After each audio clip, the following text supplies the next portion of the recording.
Yeah. So today's agenda we'll be learning what are the type of projects we execute using big data. Okay. So it's important for everybody here, like not just data engineering, but data science also. Big data is very much tightly coupled with data science now. So let's understand like what are the type of projects we execute. It will not take much time. There are type of projects we execute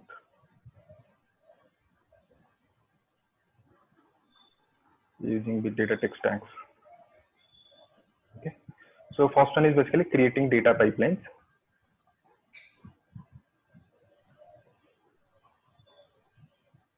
Some people say like we are creating data lake or warehouse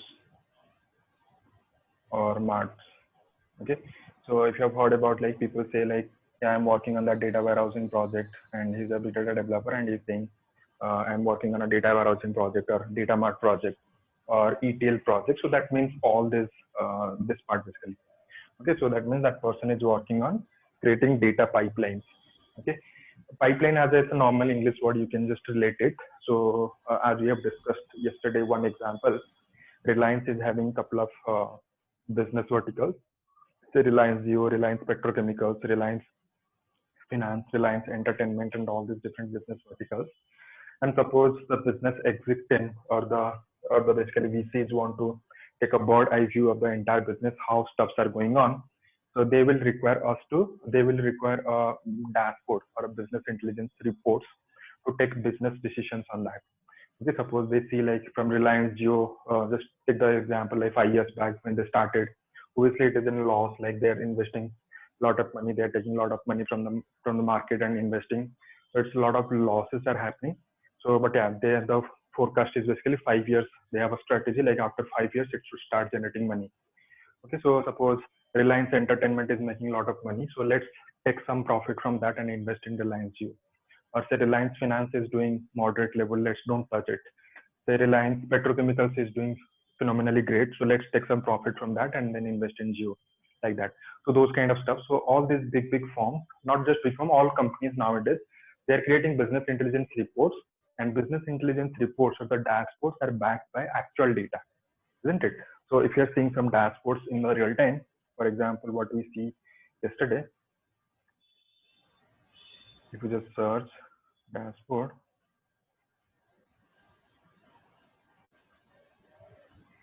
all these dashboards what we are seeing, like if you have ever seen in the past, so all these dashboards are backed by actual data. Okay, so all these dashboards are backed by actual data, and this data is not available in a central location. Okay, for example, Reliance Jio, they have implemented their entire infrastructure on SQL Server. Okay, their entire database are a whole bunch of SQL Server databases. Reliance Petrochemicals is a whole bunch of Oracle databases. Like that, different businesses have different backend databases. And whenever a BI team is creating this kind of reports, they can't use this disparate database systems to create any dashboards. Okay, so for that we have to bring that data to a central location. Okay, I'm giving very high level overview. Like I'm just assuming like I'm explaining to a layman person who is not technical, not into big data, not into reporting. So I'm just giving a very high level overview, and then we'll slowly get into that. So I'm saying all these dashboards, whatever you are seeing in the real time, these are all backed by actual data, and that data is not available in a central system. These are now available in different database servers and all. So that's why so they will set up a data engineering team, or they will create a data platform where they will be creating different automation or automated data pipelines, which will automatically fetch data from all these production databases and put it into a central location. Okay, so you just fetch data from Reliance Jio. Okay, they have say suppose 4 or 5 MySQL databases are there. You just created a process that will every day fetch the data and put it into the data lake. Suppose again you created another few pipelines that will read data from Reliance Petrochemicals Oracle databases and dump it into your data lake. Okay, suppose you have implemented the data lake as a SDFS file system or Amazon S3 bucket. They are normal file systems which has infinite scalability. You can just keep dumping any amount of data, so it will support that. So post that you can basically merge multiple data together and create a warehouse. The segmentation is like that. All raw data you pull from different systems and you put it into a central location that is called the data lake. Okay, so the data lake is having different directories. The Reliance Jio is a directory. Inside that, the transaction data, B2B transaction data is one subdirectory. The B2C data, B2C transaction, that's a separate directory. Okay, customer data, that is a separate directory. Reliance Jio fiber users, that is a separate directory. Like that, you keep on adding new partitions or new files, daily incremental data into those directories. And similarly, for all these business verticals, you did that. Okay, then then further segmentation is called data warehouse. Okay, then you create a separate processes to take the raw data from the lake and create high level data sets or tables like called um, one second, I'm getting a call. Sorry, please. So basically, you can just you can imagine like the entire data lake will be used to create further data warehouses. Data warehouses are basically subjected to different business verticals. You want to create a whole bunch of dashboards. So you read all this raw data from you read all this raw data from the data lake, which are related to only say Reliance Jio, and create a separate warehouse. Then separate warehouse means these are again whole bunch of tables, okay, whole bunch of fact and dimension tables. We'll come to that later. Just imagine like there are different sub data sets, but this is not very much normalized like your RDBMS. In RDBMS, we follow the 3NF, 3 normalized form or 2 normalized form or BCNF to create our ER or entity relationship. But this is very high level. Okay, means like the transaction table, B2B transaction table, B2C transaction table, Reliance Fiber transaction table, all will be merged as a single table, and that is called a transaction fact table, FACT table. Okay, similarly, you have a customer's data from Reliance Fiber, Reliance Jio, Reliance what do you call it's a postpaid mobile user. So they merged together and you created a separate table called customer dimension table, like that. Okay, so this is called warehouse. Like you take a subset of the lake and you apply some data curation logic. Okay, you format the data and create a separate warehouse. And then further segmentation is called data mart. Okay, suppose Reliance Jio wanted to improvise their marketing system. Okay, currently they are following a traditional way to do the marketing or promotions, and they want to basically improvise that system. Okay, nowadays everything is data-driven decision. So what you did, so they just say like, yeah, the objective is to basically improvise the pricing and promotion or marketing stuff. Then you take a subset of the data and apply certain business logic and create a data mart. Okay, that data mart will be again used for creating custom dashboards to help the data science people or the marketing people to take better decisions, what better campaigning they can do, okay, or what better promotions they can come up with. Okay, that's the basically objective. So data pipeline means all these type of projects. Either you are creating a data lake or data warehouse or a mart. Okay, so that is one type of project we execute. So we create big data pipelines because the data volume is huge. These are great big companies and they have a lot of data and they have different systems, different database systems. So what we do, we read all this data together and create a data lake or warehouse or mart. That is one type of project. And second type of project, what we do commonly is basically called streaming pipelines. Streaming or real-time pipelines. Okay, this is again another type of project. So for example, I'll give you some examples. Say you use any credit card or debit card. You swipe your card, you go to any merchant, basically any store, and you just purchase something and you swipe your card for the payment. Now you can imagine, so your transaction data is going through multiple underwriting rules. Okay, it's not like very straightforward like some it's not like a grocery store where so I said Tata Salt is a product and you just purchase multiple packets and it will be deducted from their warehouse. It's a financial data, so it should be very careful. Like every transaction, every time you swipe a card, almost like it undergoes like 30-40 underwriting rules. Within a fraction of a second, all these things are getting validated. So in the backend, like if anybody get a chance to work on fintech or finance company, you might have seen like they have a separate underwriting rules in any finance company. You'll see there will be a separate underwriting rules. They generally identify or they create the rules. Okay, they basically create the rules for every other transaction. Okay, so how the transaction, in order to approve a transaction, it should go through a couple of rules, or basically a rule engine. Okay, so when suppose I'm using a credit card, and I have been using credit card since the last 4 years, 5 years. Okay, so the bank, the underlying card provider, they already know my basically expense pattern.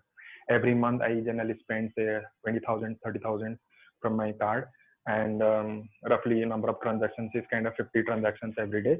And what you call, say the on an average transaction is say some 5,000 rupees or 4,000 rupees.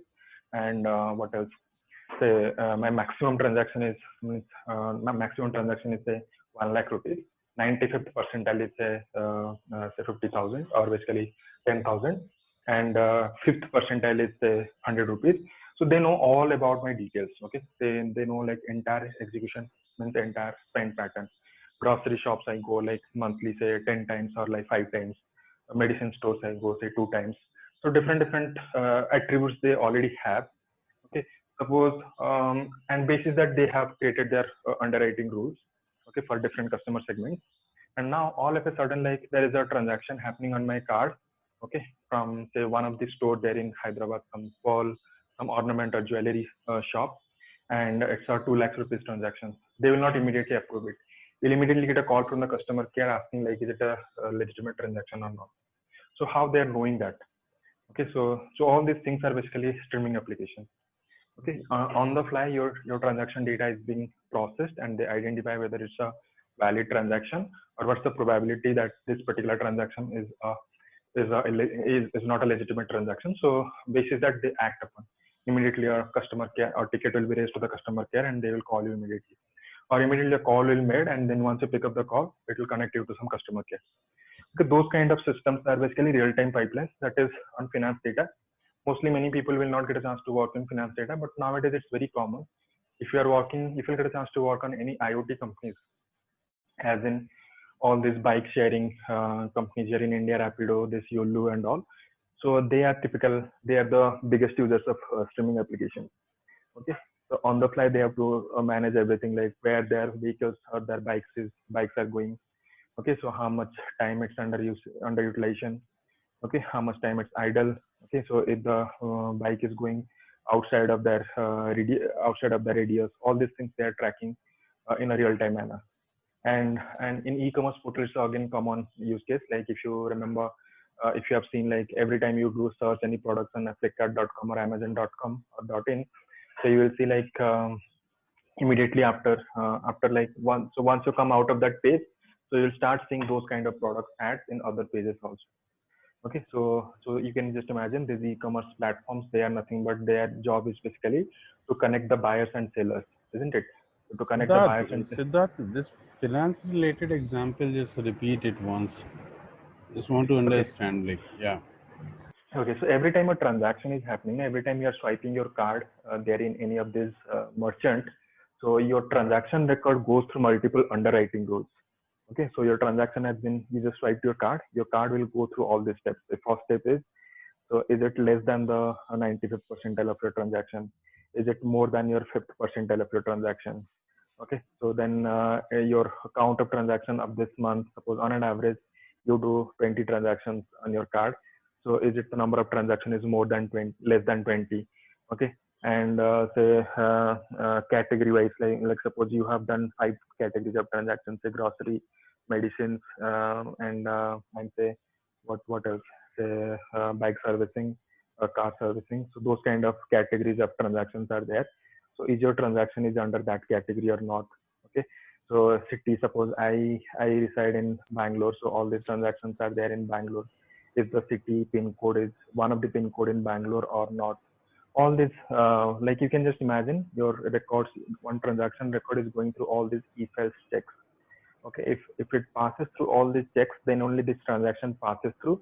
Otherwise, they just block your transaction, and a ticket will be raised immediately on the fly, and you will get a call Uh, from there. he, here, just a point I could not understand. So Mhm. for every transaction, one instance is created. Correct. So for one instance, suppose underwriting happens. So Mhm. how it is considered as a streaming? See, we are not the only person using this. They just take the example of Visa card or Mastercard. So there are Okay. millions of users, isn't it?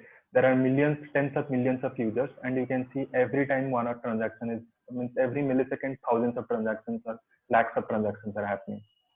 So you might have like register your cards or auto payment of different cards. So like you can imagine like means Visa has to track like almost, you can just search Google search their transaction per second TPS or their TPS. It's more than 1 lakh or 10 lakhs kind of.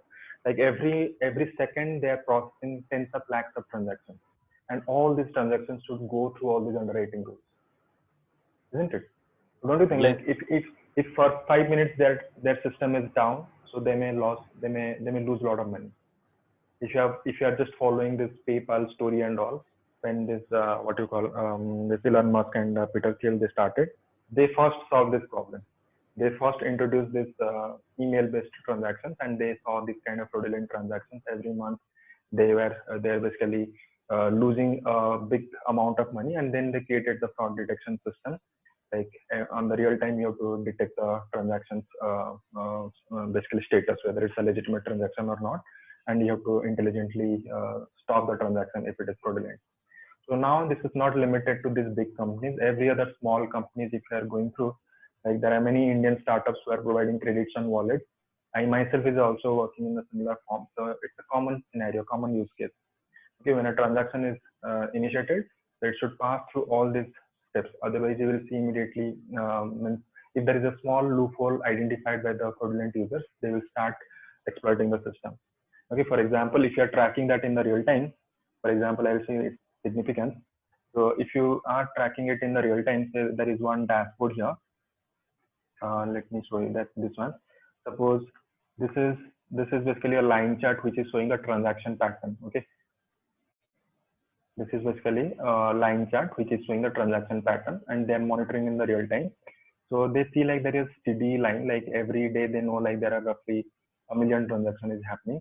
So suppose for few seconds or for few minutes there is a sudden peak, that means your system got hacked. So all these finance companies, they track their businesses in this way, or it will automatically alert a mail to the entire business team and the technical team. Since there is a what you call some anomaly or anonymous transactions are happening.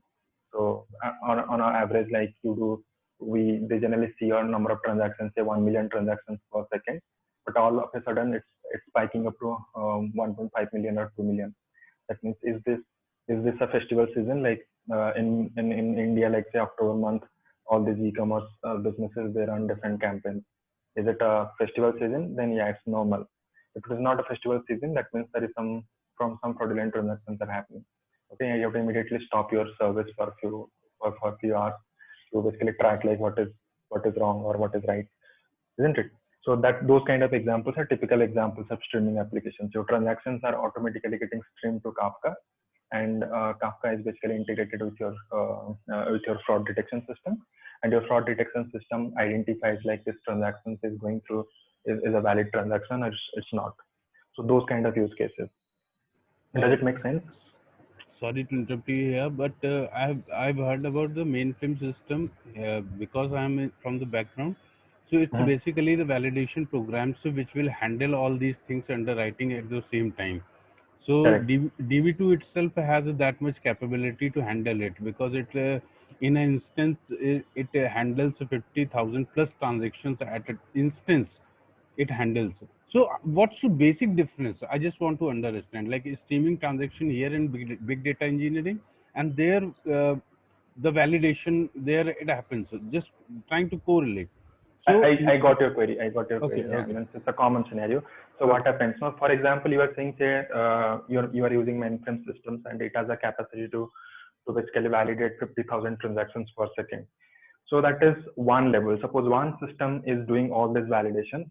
So for one system, they can make 50,000 requests per second, and your DB2 can handle that. Imagine just it's not just fraud detection systems. You are doing also some real-time analytics.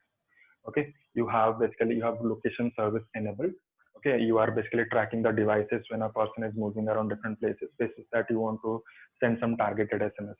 That can be another use case which is trying to leverage the same database. Now the number of hits went to your DB2 is now 50,000 plus 50,000, that is 1 lakh. Now say there is a third system which is also using the data. So they are basically trying to see real-time monitoring. They wanted to do location-wise, what is the transactions going on, and what are the different campaigns are going on. They want to connect the users of different locations to the right campaigns going in that particular area. Okay, suppose you are traveling from one city to another city, and there are some good restaurants out there, and those restaurants are merchants of your card. Suppose you are Visa card provider, and you have tie up with those merchants, and that merchant is running one campaign, say 20% off for Saturday, Sunday, or like basically for this particular festival week. So you want to send those campaigns to those users. You can imagine like same data is used by multiple vendors now, multiple systems. So the same DB2, which has a capacity of say 50,000 transactions per second. So now they are basically exposed to 10 times more transactions. So those will not support. So infinite scaling is not available without infinite scaling, or kind of this huge scaling is not available on any standalone system. Okay, so when you are looking for horizontal scaling, so one system, it is fine. When the same data is being used for different analysis, different real-time analysis, so that system will undergo 2 times, 3 times more, 4 times, 10 times more workload. Okay, those systems doesn't support this.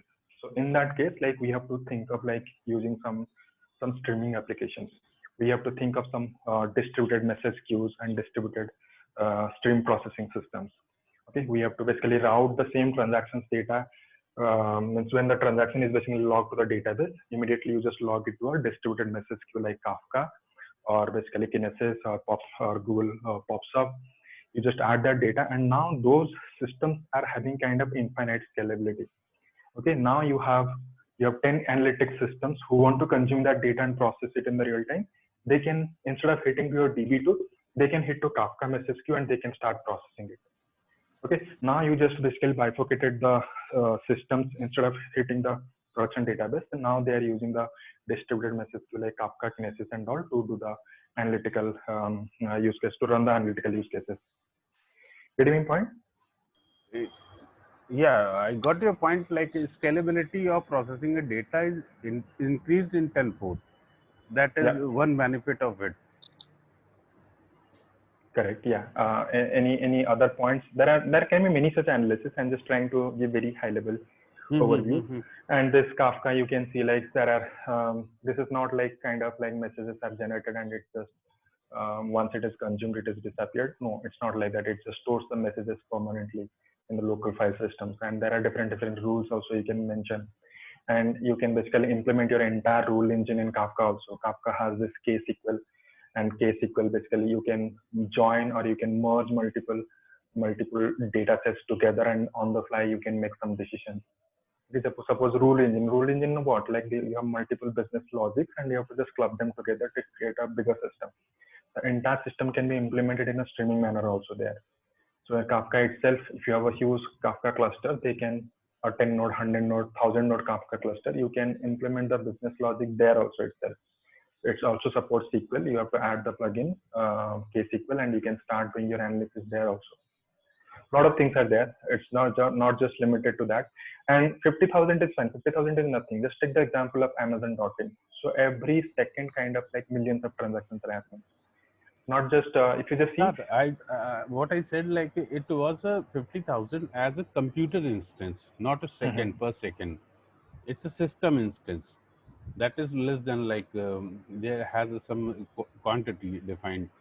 So that is also very good in like processing data sensor in the mainframe itself. But here the scalability, I'm getting the main feature that at the parallel speed, exactly. At the parallel time with the distributed data system, you are processing similar data in like multiple different ways. Correct. Fine, I'm good. Okay, so some more examples also you can think of, like take the example, say e-commerce portals like Amazon.in. Suppose there is a million transactions happening every second, but there are more than 20, 30 millions of events are happening. I'm just opening Amazon.in and searching for a phone. So you are opening Amazon.in, you are searching for say some household grocery product. Okay, so all these different millions of users, like in India, they are searching through different products in Amazon.in. So you can imagine, like, their job is basically, they are not selling anything by themselves. Their job is to basically create a handshaking between the buyers and sellers. I'm looking for a phone, so I have a budget of 20,000, and Amazon have a lot of like hundreds of mobile sellers are registered with them, and there are different sellers are running different campaigns at different time point of a year or different time point of a month. So Amazon is the middleman. Their job is to basically connect the buyer with the right seller. Okay, I'm looking for 20,000 rupees mobile, and it should be having say 8 GB of RAM. It should be having storage say 200 to 56 GB. Like that, I have this kind of requirement. Processor should be Qualcomm, and they are basically and there are different sellers. Different say Samsung is being sold. Samsung different varieties of mobile is being sold by one seller, another seller. One seller is running a campaign at 10% off if you are purchasing it through Citi card. Another vendor is basically saying like you can purchase the same product using SBI credit card, we will be giving you 10% off. So, and Amazon knows, like, you basically make the payment using SBI card or Citi card or HDFC card. So they will show you the right relevance so that the sale will happen as soon as possible, and they will get the commission. So now you can imagine tens of millions of Indian users are using Amazon.in, and you can see every person is basically spending on an average half an hour in Amazon.in. So you can see how many user events. I'm just opening this page. So this is being captured. I'm moving my cursor from this product. Suppose this is Amazon.in. This is one mobile. This is another mobile. I'm just moving my cursor. That is also being captured there. Okay, that means I'm moving my cursor here, means I'm trying to see like what is the price and all. You know, like if you just hover your mouse there, a pop-up will come saying price this, and a specification this. I'm moving here, like it will show this mobile, what's the configurations and all this. So you can see these are all in the backend. They're capturing all this information. Okay, if you ever get a chance to work in this kind of user activity data, so each user activity data is a huge JSON file, JSON document having a lot of information. Your user ID, your basically current location, and how much your basically which product you are basically hovering on, how much time your mouse is there, and from this page to the next page when you move, how much time you spend on this page, and what is the next page you went to. All these information are being captured, and they have their recommendation system in the backend, which is running 24/7 on a real-time manner. It's all personalized recommendation. They immediately start showing you the right recommendation, so that basically, so whenever suppose I'm now searching some different stuff. So I'm searching like say JSON parsing in Spark data frame parsation. So I'm suppose going to some other page. Okay, when I'm going there, so you will start seeing some other pop-ups like saying Amazon.in is selling say Samsung N30 price is say 18,000, and if you just use Citi card, you will get 10% offer. And if you just exchange your previous old phone, you may get up to 3,000 off also. Okay, so all these kind of things, you can see like all these pop-ups are coming, no? So these kind of pop-ups are coming. These are all basis those analysis. Okay, and these are typical examples of streaming application. Every other ad tech company, advertisement technology company, they are the biggest users of streaming. Okay, all these IoT companies like Yulu and all this Yulu, Rapido and all these e-commerce portals, big e-commerce portals who have a lot of money to spend and create these intelligent systems. Okay, and these banking systems for sure, yeah, they have their fraud detection systems. Okay, all these are kind of typical examples of what you call typical examples of streaming pipeline. Okay, so data is being generated on the fly at every millisecond or every second. The humongous amount of data are getting generated, and you have to process it instantaneously and make some business decisions. So that's all about your streaming applications. And then the third type of use cases are basically productionalizing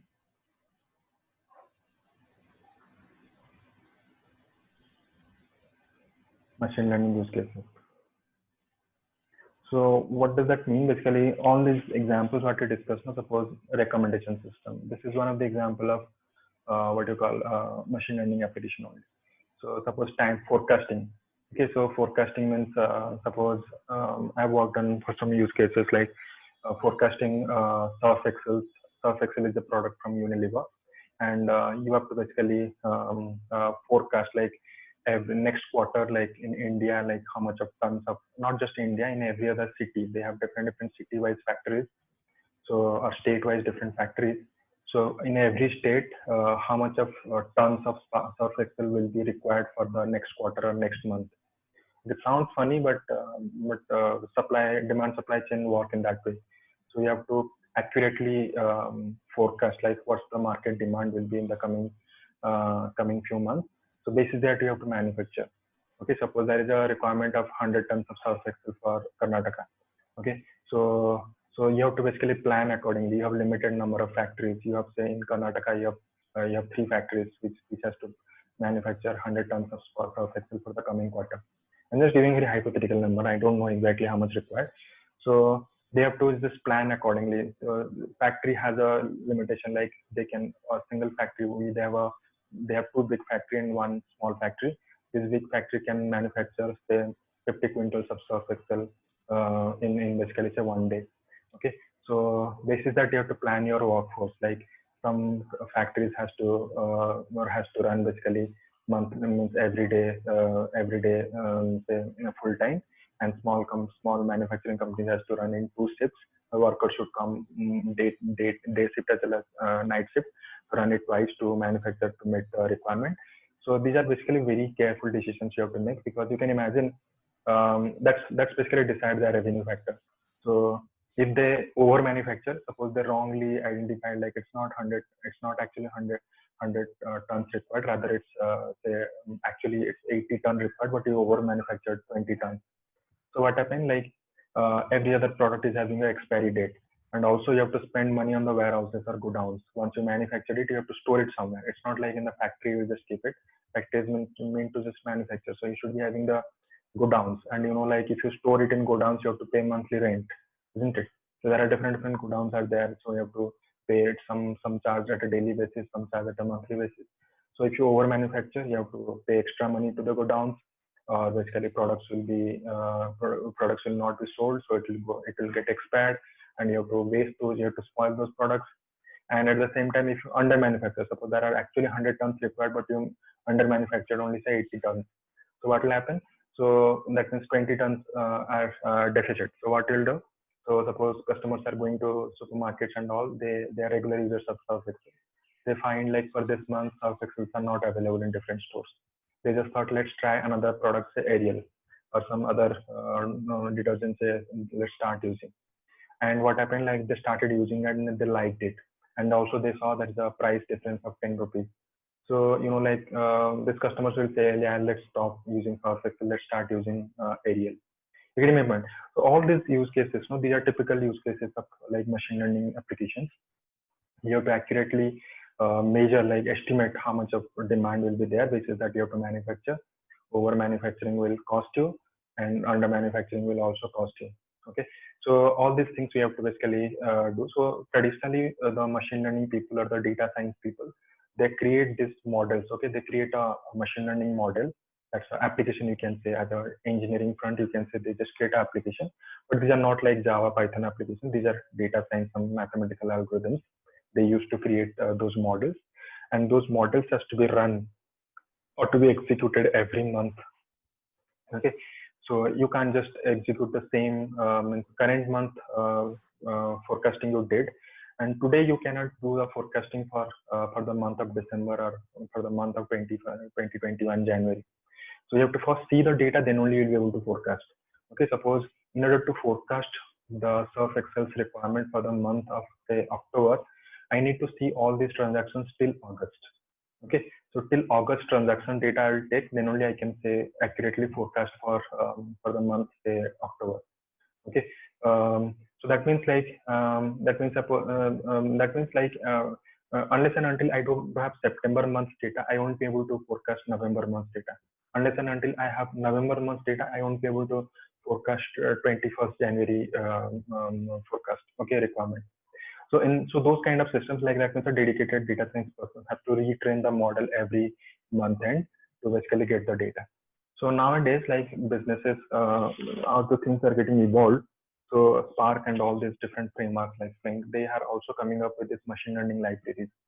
Okay, you can basically automate their model. They don't have to pay a machine learning person means throughout the year to, they are basically highly paid.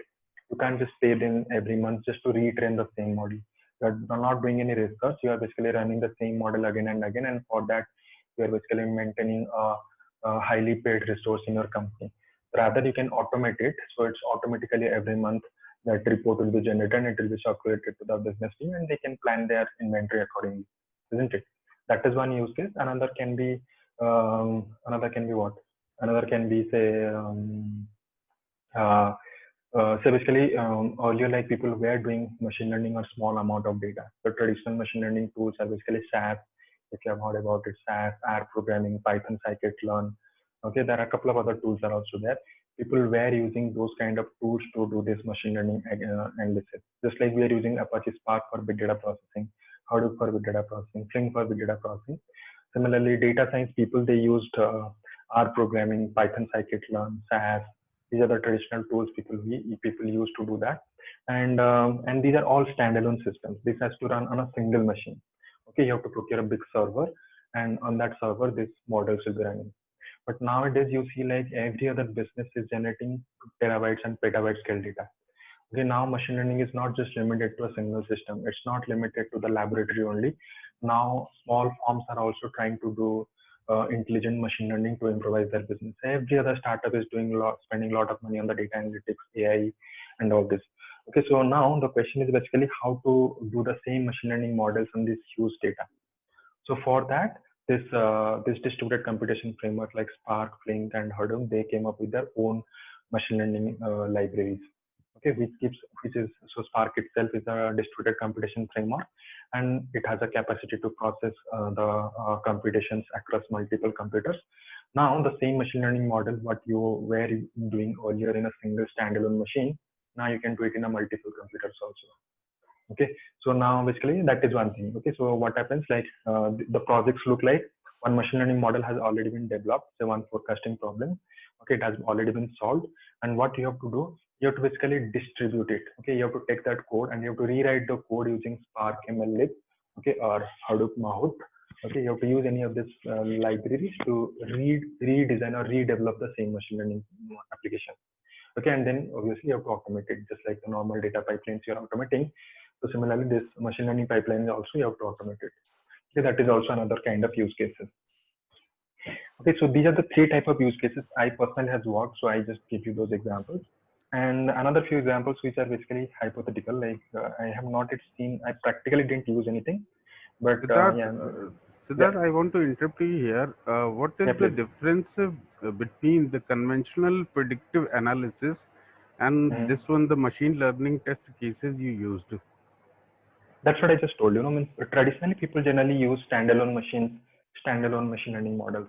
You want to create a regression model or a k-means clustering model, or you want to create a deep learning model.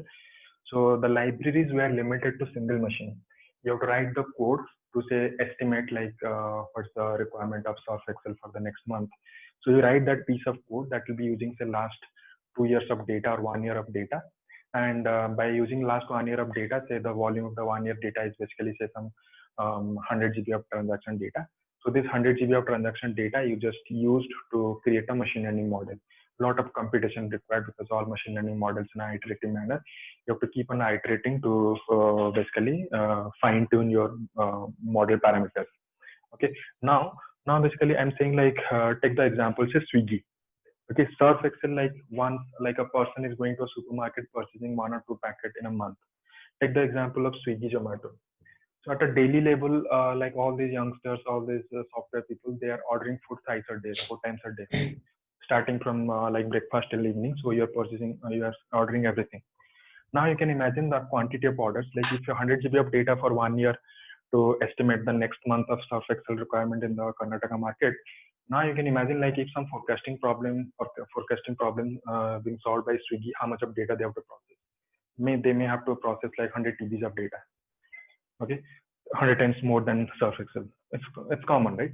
And basically, suppose now basically you can imagine like you have to process 100 TBs of data. Obviously, not a single system can manage this.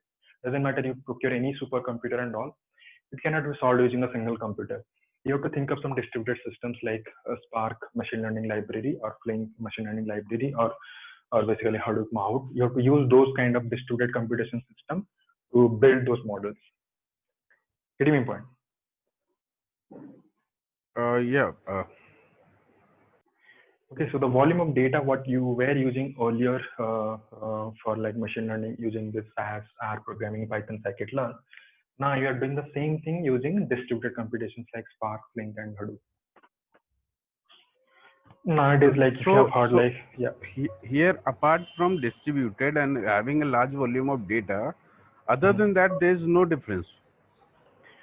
Yeah, otherwise, yeah, that's the major thing. That's the major thing. Like that's the major and that's the most differentiating factor. Like imagine like I'm one of the what you call the directors or the technical leaderships there in Swiggy. I know my business is generating 100 TBs of data, and I want to create some intelligent models to stay ahead in the market. If I can upfront estimate, I need in the next month, say November month or October month, I need how much of delivery guys I need. Okay, on an average of till now, I just have to pay say 10,000 delivery guys, and I know like suppose next month the estimation like the requirement will be more or less. This is that I have to create that workforce. It shouldn't be like I have a requirement of 15,000 delivery guys, but I have only 10,000. So I'll be losing those businesses, right? So for me, like for solving that problem is more critical. Okay, and I know like it's 100 TBs of data, and my data science people who are programmers or SAS programmers, none of the single tool can support. They can do any time series model forecasting using this much of data using R programming. So I'm stuck there. Okay, so I have to think of some alternative, like what are the other technologies are available, what are the other resources, skill sets are available in the industry, so that I can hire them and I can solve this problem. Okay, that's one of the biggest factor here. Okay, so when the data is huge, you can't do any machine learning using SAS and all. You have to think of using some distributed systems. And it's not just a small point, it's a huge point. It's a differentiating factor. Okay, so if you just stick to SAS, that means we are dead. Like we can't move ahead. We won't have any other option to solve this problem. But at least like if these distributed computations are there, and they also provide the similar algorithms, like all these time series, like ARIMA model, and all this. These are available in Spark. So let's use Spark to solve these problems. You're getting my point, right? Yes, got your point. Please go ahead. Thank you. Okay. Yeah, no problem. So these are the basically kind of problems what I solved, and there are a couple of other problems like graph processing. I'll just use graph processing kind of, and then some ad hoc analysis, analytics, and what else? Yeah, these kind of things like which are common generally. Graph processing, I never get a chance to work on that. Graph processing is basically the data is not two-dimensional, not like a record sitting there in RDBMS. Rather, this data is basically a graph database where the data is stored as different nodes, and these nodes are related or linked with other nodes through links. So how to do graph mining to find out some intelligent patterns? That is another type of use cases. Again, I'll not be able to give much example, but yeah, we can see like all big companies, Facebook and all, they do recommend friends and all. That is through a lot of graph analytics.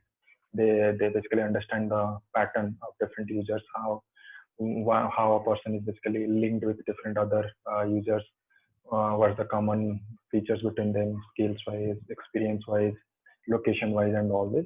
This is that they have to recommend you the friends so that you can basically spend more time on their website and they can make more money out of you, isn't it? That's the whole idea. So that is graph processing. And ad hoc analytics. Basically, your business, suppose you are working for a startup and they're going for a funding, VC funding, and they want some quick analysis. They want to get all these numbers. Okay, suppose Swiggy is going for a say Series 3 funding, and they basically want to and they just want to figure out the numbers, what the numbers they want, they can showcase to the vendors or the VCs. They just ask you, can you quickly give me the total volume of transactions we did, some count, total active customers every month, on an average monthly, how many average customer count is there, okay, and then how many new customers getting acquired every month. All these matrices they will ask you, and you don't have to create a Spark application to end-to-end production ready application. Rather, you have to simply just create a Spark application, notebook based applications. We will be using notebook based applications for a few sessions. You quickly do those ad hoc analysis and just find out the numbers and share with them. Then they can create some PowerPoints and all. They can present it before the VC team. Okay, so these are the different kind of use cases we solve using big data. Okay, now you might be, so on most of the data engineers, you have to spend most of the time using the first two things. And if you are getting into some analytics, you will get the third part also. Again, this ad hoc data analytics is very common. Okay, it's very common. So whenever you are starting a project also, we do some EDA, exploratory data analysis. These are also coming under this ad hoc analytics. You have to quickly identify the data. We have to see how many anomalies are there. Some data sets the business has just shared with us or the client has just shared with us. And to find out like the data is clean or there are many columns having empty values. Okay, or the transaction they have told like it's last 10 years of data, but you saw last middle few months data is missing there. All these kind of analysis you have to quickly do, because you can see like once you start a project, first 1 or 2 weeks you spend time doing brainstorming, understanding their problem statement, understanding their data sets. So you have to quickly do some analysis, find out like what is missing, because you have to take a formal sign up, and then you have to start doing the program coding part, isn't it? So those kind of ad hoc analysis also we do using this big data technologies. Okay, so these are the different type of use cases we work. Along with that, yeah, that is one thing. And post that, I'll quickly go through Spark's official documentation site. Spark is just new, not just new, it's a 10 years old technology now. So if you just search, because the first stable version came in the year of 2011. So Spark doc, if you just search it, no. So the latest version is 3. So I have not started using 3. I am still using 2.4.5. We'll be using 2.4.5. I'll come to that. 5 we're not using. It's not just Android app like you have to always download the latest version. So a lot of things are there. It's programming. When you are developing an application using Spark, it's not just Spark. There are a lot of other third-party tools. Also, integration is also required. So you need to do the compatibility analysis. Spark version 3 is compatible with which version of the Redshift connector, which versions of AWS SDK, which versions of Google Cloud's SDK. So you have to do all this compatibility analysis. Okay, every time a new version gets released, in order to get the corresponding other libraries for the compatibility stuff, it will take another 6 months or a year. Okay, so we are still using 2.4.5. Okay, so which is pretty fine enough. So this is the official documentation page of Spark. So here they have mentioned everything, how to download Spark, how to run some sample examples and all this. Okay, so that is there. And what else? Launching a cluster. There are different type of clusters are there. Clusters is nothing but multiple computers connected with each other in a network. I'll come to that in very detail. So we will be spending most of the time developing the application in a standalone mode. Means we'll be doing all this setup in a local computer, and we'll be writing the program and execute it. And we'll spend 2 to 3 sessions how to run the jobs on EMR cluster, Elastic MapReduce cluster, which is nothing but a Hadoop YARN cluster. Okay, so all these projects till now, like with my kind of 7 years of experience into big data, so I've seen like all these projects we execute on YARN cluster only. You use AWS EMR cluster, it uses YARN in the backend, yet another resource negotiator. Okay, YARN cluster. You are using Google Dataproc, that is also using YARN cluster in the backend. You are using Azure SD inside, that is also using YARN cluster in the backend. You are using Cloudera, Hortonworks, they are also using YARN cluster in the backend. Okay, all these cluster providers, they are using YARN cluster in the backend. But nowadays, a new emerging technology is coming, that is Kubernetes. Just now, like last month only, I finished one project that is Spark on Kubernetes. It's kind of hot technology these days, but you will not find any. If you stuck somewhere, it's very difficult to find the solutions over web. So it will take time to come to the market, but yeah, I am creating a course on that, Spark on Kubernetes, which is very hot, very latest in this days. But yeah, Yarn is still fine. Like Yarn is still there for another 10 years. So this course, like we'll be learning like Spark on Yarn only. Okay. So Yarn means you are running locally, that is standalone mode, and you'll be deploying the job on EMR cluster, that's the Yarn cluster. Okay. And Mesos is basically a high scalability cluster. So it's still theoretical. I have just heard. I never used it. So people say like whenever you have tens of thousands of nodes cluster, nodes means computers. Okay. So when I'm saying like 10,000 machines or 1 lakh computers are connected with each other to create a cluster. So Yarn cluster is not the best clustering software. So people use Mesos there. Okay. People use Mesos there. Mesos is again another clustering environment, clustering software. Okay. That is there.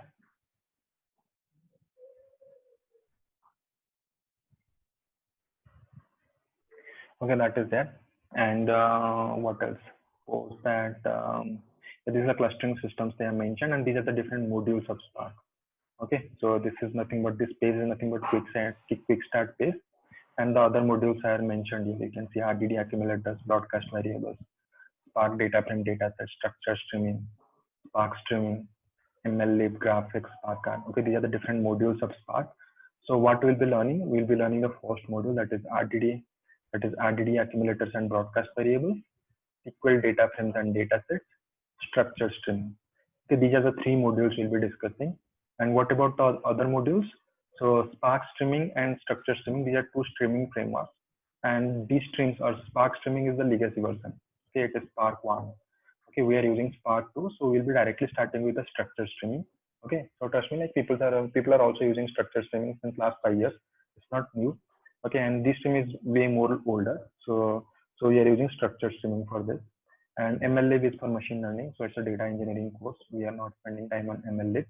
But yeah, if some people will show some interest, then I can show you 1 or 2 examples. And graphics, it's still in beta stage. This is for graph processing.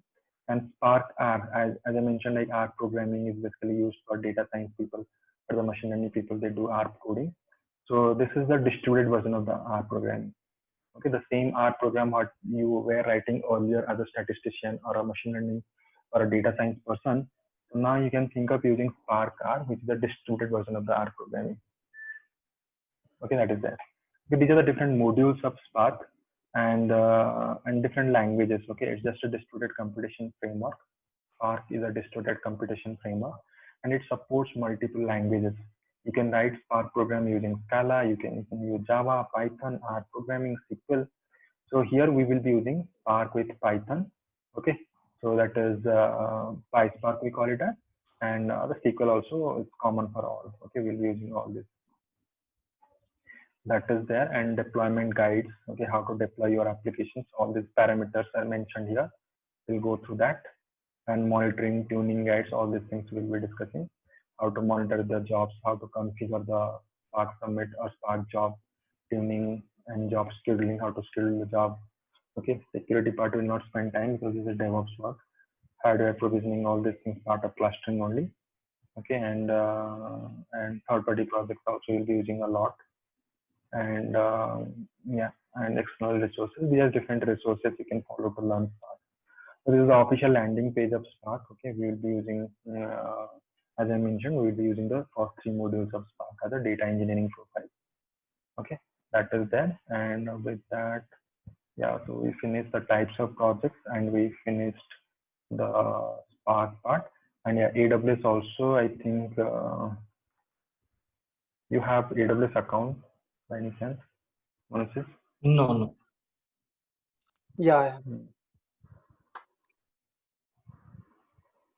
Okay, no worries. It's not a big deal. Okay, fine. So I think I've shown you yesterday like what are the services we'll be discussing. That is AWS EMR cluster, Elastic MapReduce, AWS Lambda, that is the serverless scripting, then AWS step functions to create an orchestration or a state machine, and CloudFormation to create a cluster, CloudWatch to schedule Spark job or a cron tab. These are the different services from AWS we will be using, and EC2 also. Okay, that is there. And What else? Okay, that is there. And what else? Yeah. Yeah, so these are the different stuffs we'll be using, and with that we can, I need half an hour to execute the program, so I have still another 20 minutes. So let's start with the basics of big data. Okay.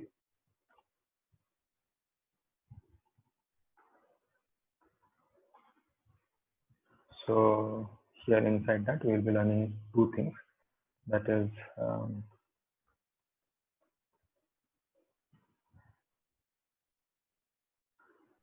distributed computation and distributed storage. Feel free to interrupt me. Okay, just like any questions coming to your mind, just interrupt me. Not just it's a pretty much interactive session. In fact, I will see like if you don't interrupt me, you will be losing a lot of things. So I don't have to say that once you start doing hands-on, for sure you will be interrupt me. Otherwise, in a single day, I'll execute 10 programs and you'll be completely lost. Okay, so don't shy out. Okay, and as I mentioned, there are hundreds of programs out there. At least 100 programs we will be executing. So yeah, so let's start with big data concepts. Like we saw like what do you call? We saw the different stacks or different tech stacks we will be using. So let's be very particular about the wordings. Okay, let's follow like what wordings I'm using. So let's use the right wordings. Okay, to create a feeling like you are a real-time working at, because I'm assuming like everybody will show minimum 3 years of experience when you are going for job interviews and all. So let's use the right wordings. Okay. So we have covered few stuffs. What are the different modules of Spark we will be using, AWS we will be using, what are the type of projects we execute, and now we are starting with the distributed computation and storage. Okay, distributed storage is pretty much like you know everything. Like I don't have to mention it. Distributed storage is basically, suppose you are using a computer. Say this is a Windows computer. Okay, this is a Windows computer, and you go to this PC. Okay, and it's showing like you have 5 drives, C, D, E, F, G. Like you have like kind of 4 drives. Okay, I'm assuming this is a 1 TB hard disk, and 1 TB hard disk has been divided into 5 sub disks. Okay, that means each is having roughly 200 GB of hard disk. Okay, 200 GB of space. Now, suppose in this particular computer, suppose I'm assuming like suppose yeah, this is 129, this is 187, and this is 111 GB. Suppose I give you a file, a single file having size say 200 GB, you will not be able to store it in this computer. Even though you have total 1 TB of hard disk, if suppose I'm giving you 2 GB of data as a single file, you won't be able to save it here, store it here. Okay, because we have further broken it into smaller chunks, and each chunk is less than 190 GB. So if somebody is giving me 191 GB or 200 GB of data, you will not be able to store it. Okay, so Windows uses NTFS file system, Network File Transfer Protocol. The file system, this is nothing but a file system only. Okay, this is nothing but a file system only. So Windows uses NTFS file system, and NTFS file system doesn't uh, doesn't have the, so it has a limitation. So if you have just create different drives, you have to store data less than that, less than or equal to that size of the hard disk or basically drive. Okay, so similarly, if you're using Linux, also same thing, like it's a single computer, the root directory. So whatever, suppose you have 1 TB of hard disk, so you can store maximum like less than 1 TB of file there. Okay, and when suppose somebody is giving you, let's do some processing on 100 TBs of data. So the example what we were like discussing for Swiggy and Lysis, we want to process say, some 100 TBs of data. So definitely, it's a single computer cannot handle this much of storage, isn't it? A single computer cannot handle this much of data. So for that, what we have to do, so a single computer cannot handle this huge amount of data. So you have to think of like how to, so you can, how much you can scale it. Maximum you can procure a computer having 2 TB of hard disk. Like if you are going for any PC like personal computer, I'm assuming you will not get more than some 2 TB or 5 TB of hard disk. So if you are working with hundreds of TBs of data, so a single computer will not help.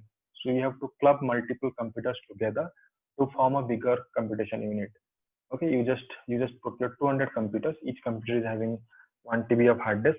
and you connected them together through a router through Ethernet cables, and you created a network of 200 computers. And you basically now you have collectively received that 200 TBs of hard disk. Now you can store some huge amount of data, which is not just limited to single computer.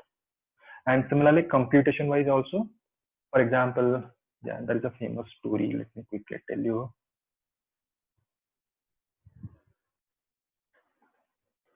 Scale up versus scale out.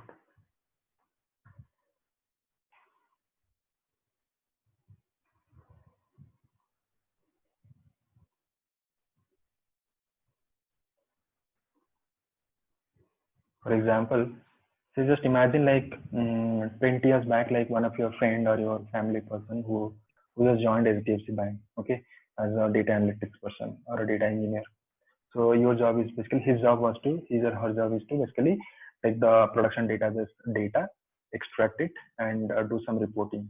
You have to find out like total month sum of transaction, count of transaction, new customers acquired. Similarly, quarterly and annually, you have to calculate all these matrices and to share it across with the business team. Okay, so they have give you a Pentium 4 machine. At that time, Pentium 4 was going on. Each computer is having say Pentium 4 processor and say 256 MB RAM. Okay, so the data what you are processing is few hundred MBs. So you are able to write the program and execute it. You are using Python at that time, and you executed that job here, and you shared the data, the output to the business team. Okay, so you continued that for a year or two, and then what happened? HDFC is a pretty aggressive bank. They did a lot of development. Now their business is tenfold. Okay, earlier we were processing some roughly 200 MBs of data. Now it's became say kind of like 2 GB or like 5 GB of data. So you just reported the same to the business team. The business team just tell you, yeah, it's a banking firm. We have a lot of money. This data is very important to us. So you just raise a ticket to the IT team. They will give you a bigger computer. Okay, so what you did, you handed over this processor to the business team. The IT team, they just gave you a big machine, okay, which is having say 10x more capacity. It's not a Pentium 4 machine, rather it's what you call say dual core machine, okay, dual core or core to do, having two cores and say 4 GB or 8 GB of RAM. So you are happy, the same program is running fine on this big machine. So your work is seamless. So what you did, you again after 5 years, what happened? Your data is basically becomes again another 100x. Okay, so a lot of digitization you did. So all these things are happening digitally now. So you have now a lot of data. So let's basically move this data to. So you again reported the same thing. So I'm not able to process my Python code here on this machine. So your business just told you, let's raise it to the business IT team, and they just gave you a new machine now. Now you're happy. Okay, same thing is happening. Again after 5 years, same thing happened. Again data just increased to 100 times. So you raise the IT team. IT team is saying there is no such computer available in the market.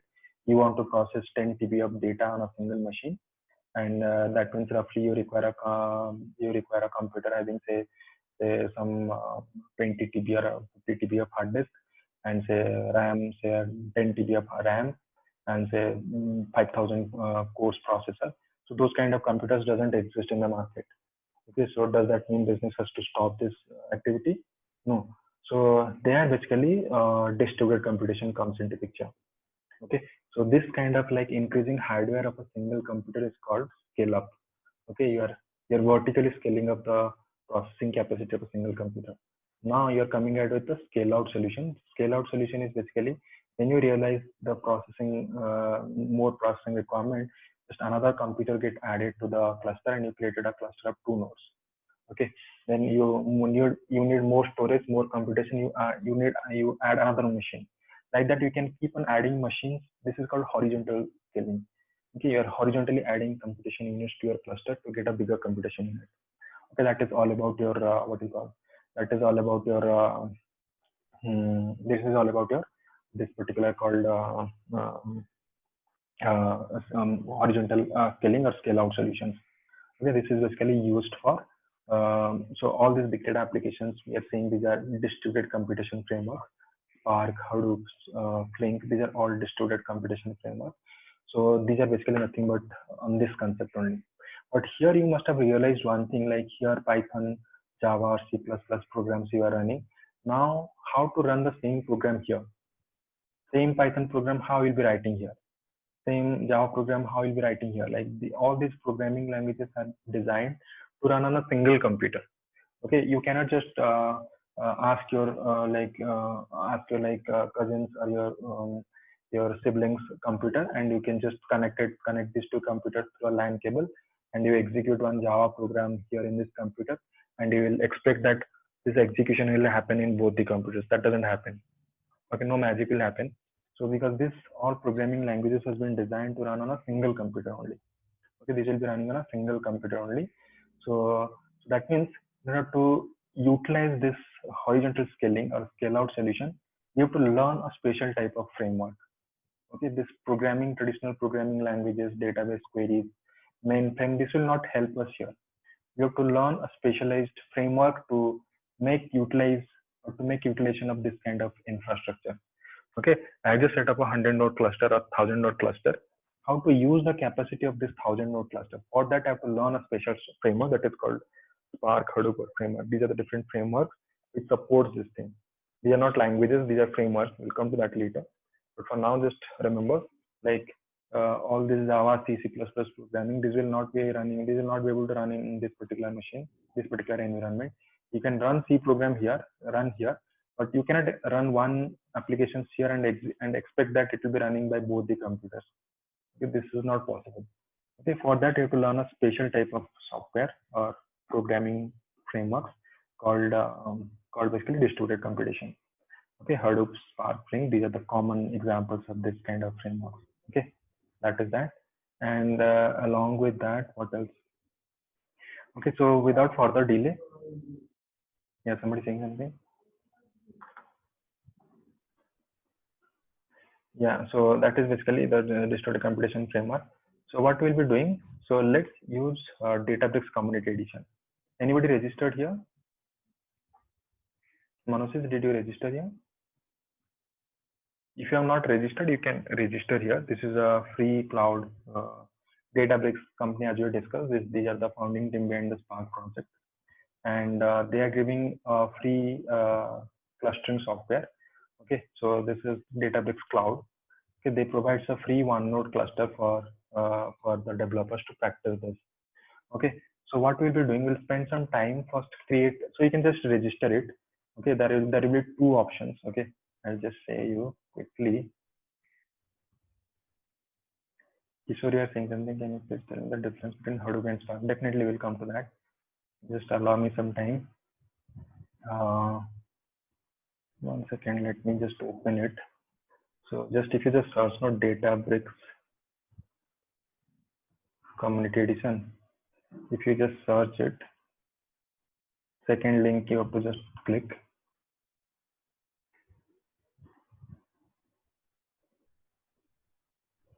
Here this page will come. You just click sign up.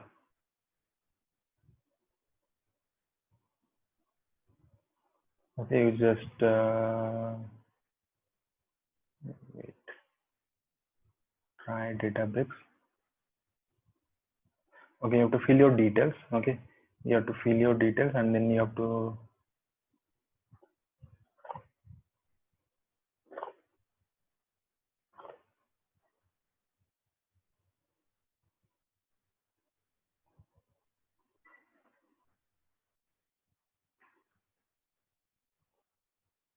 I'm just showing you one thing.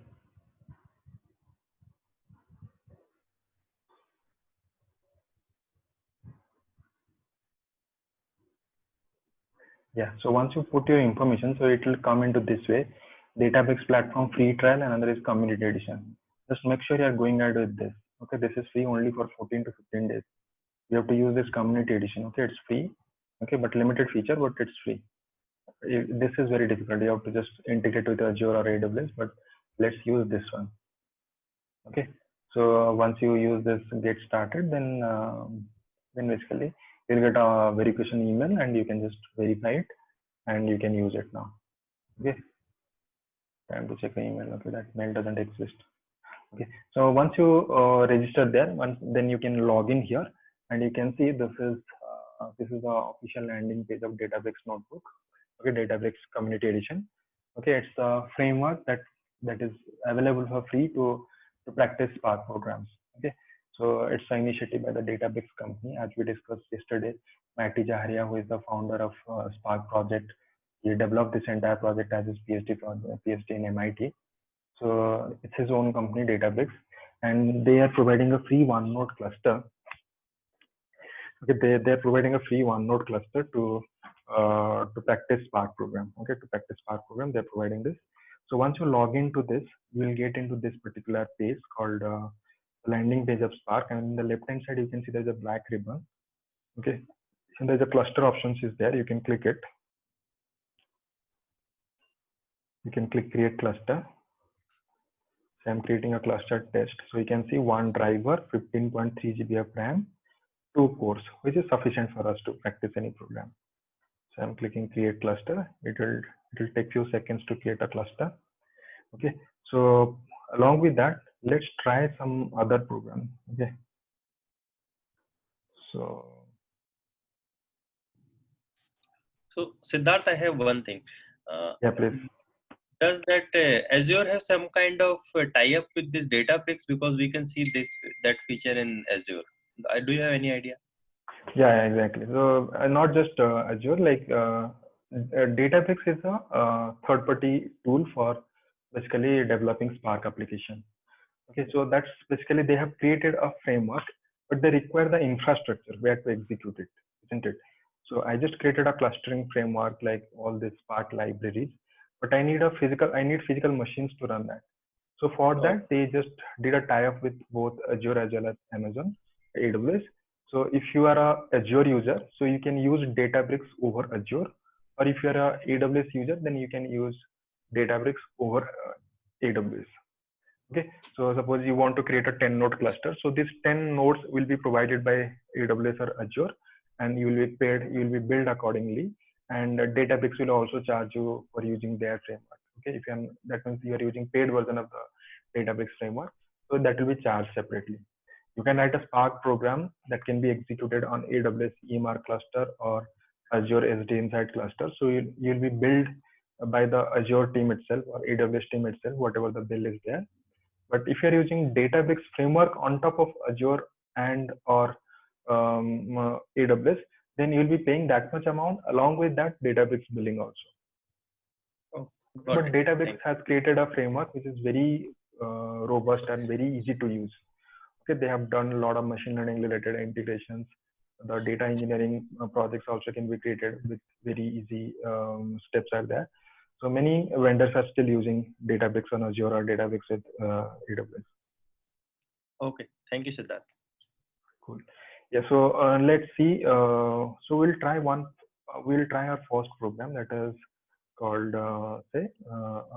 word count example. Okay, word count example is basically what it is. It's a hello world program in Spark, you can say. The objective here is basically, so in different analytics projects, if you have heard about it, like why these different e-commerce portals have the review section. The review sections to basically provide reviews to the product, okay, or the company. You're purchasing an iPhone 11. So what's your review? You find it interesting? You find it boring? It's worth spending this much of money? All this.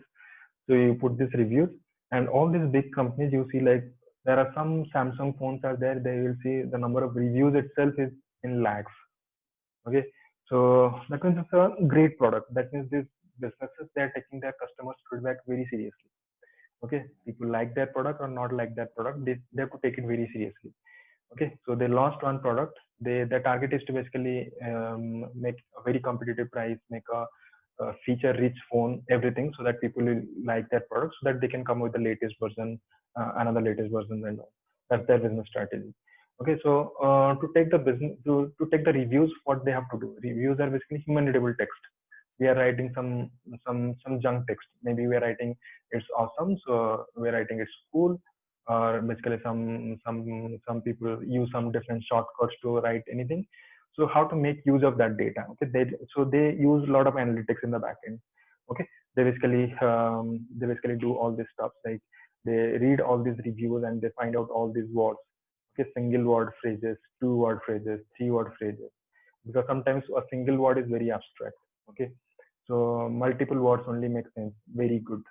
Okay, if I write simply very doesn't mean anything. Very good or very bad.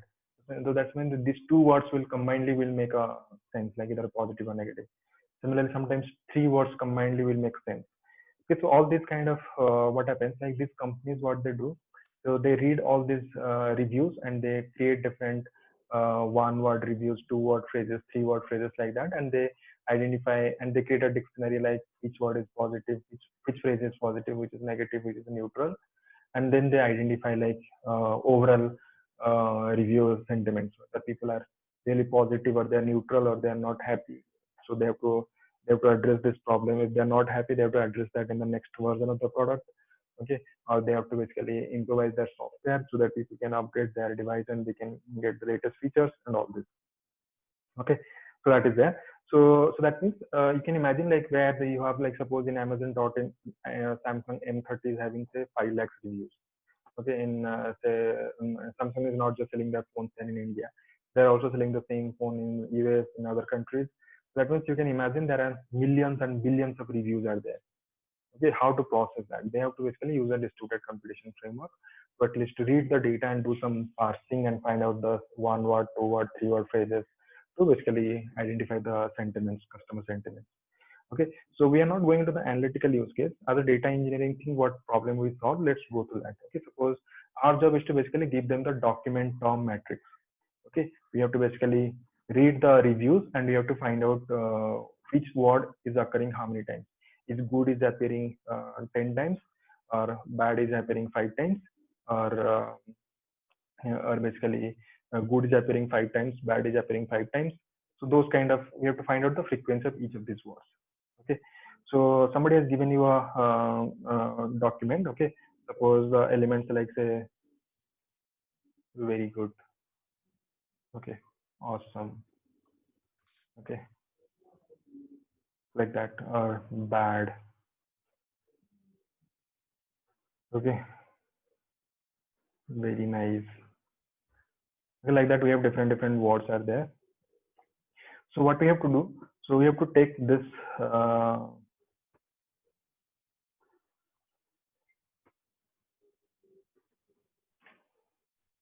like that I have say some 8 reviews are there. So what I have to do, I have to find out the frequency of each of these words. Okay, so basically the output should be from this particular analysis. I should get like very is appearing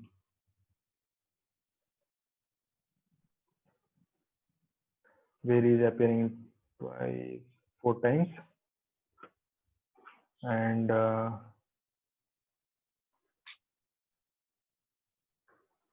good is appearing 1, 2 times,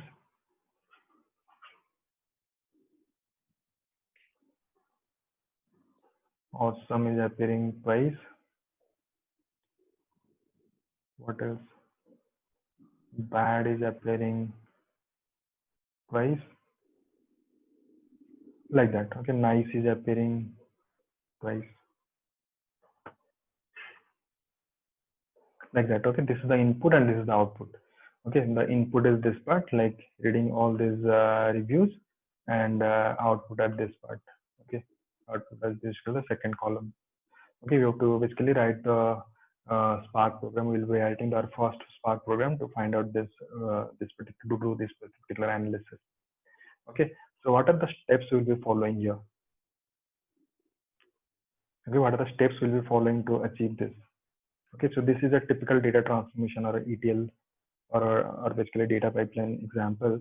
I have to write the code in order to find out this. Okay, so this is not just a one-step process. We have to solve it in different multiple steps. Okay, so first what I'll do, I'll basically split each of these words into different lists. Okay, so very good is split to a list of 2 words called very good. Okay, so then similarly this awesome, that means it's a single word called awesome. Bad is a single word. Very nice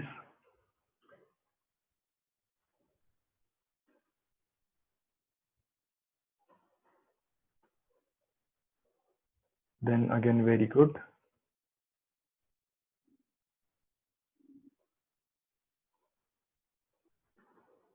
Then again, awesome. Like that.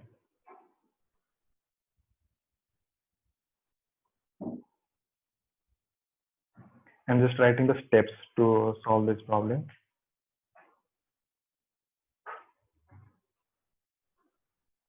Anybody having basic knowledge on Python?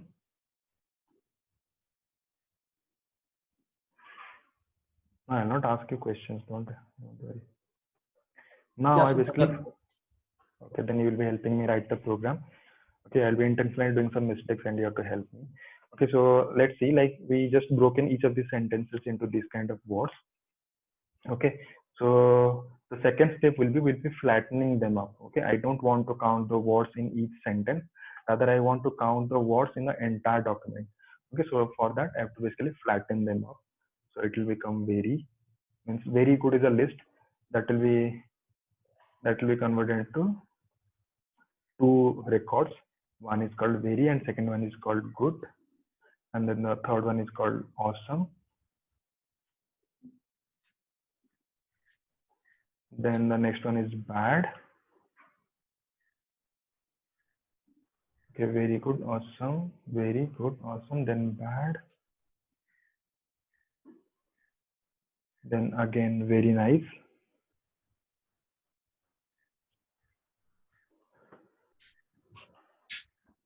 Then again, same thing.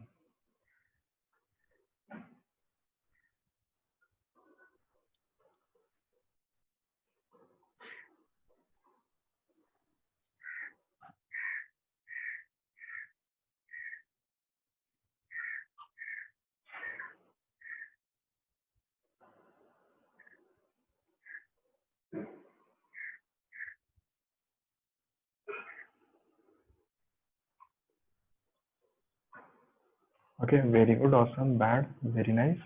Very good, awesome, bad, very nice. Okay, so I just flatten these words in the entire corpus, entire document. Now I'll just, sorry. So post that, I'll be basically adding a counter to each of these words. So I'll be saying very, counter is 1. Okay, I'll say again good, counter is 1. Then I will say awesome, count is 1.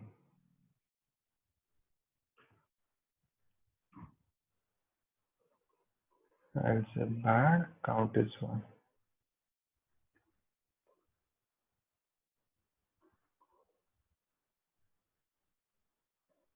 Say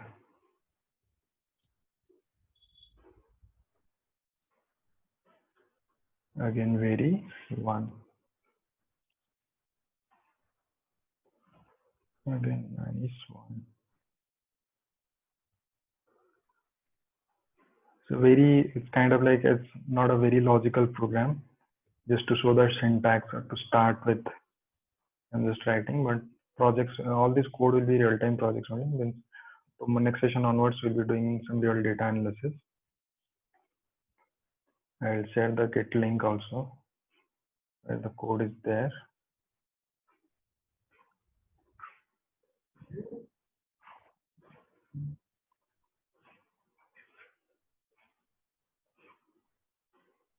Okay, like that. So once I get all these words, okay, then simply I just need to apply a aggregation. Basically, I just need to apply a aggregation. So means you can see it's each and every record is a key value pair. Okay, each and every record is a key value pair. So what we'll be doing, we'll be aggregating basis the key and applying the aggregations to count the words. Okay, that's basically the objective. Okay, so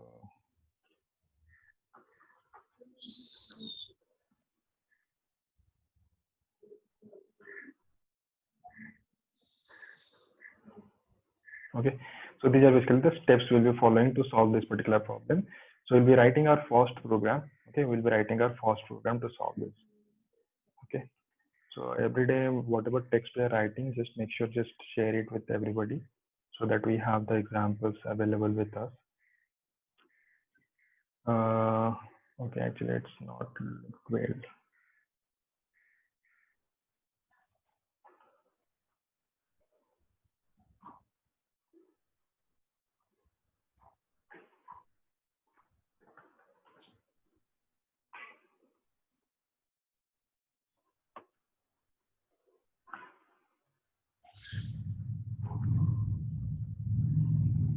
You can share it later. So what I'm doing, I'm creating a text file. Okay, I'll just create a text file and I'll basically upload it there. I'm creating a new file, my input file I'm just creating.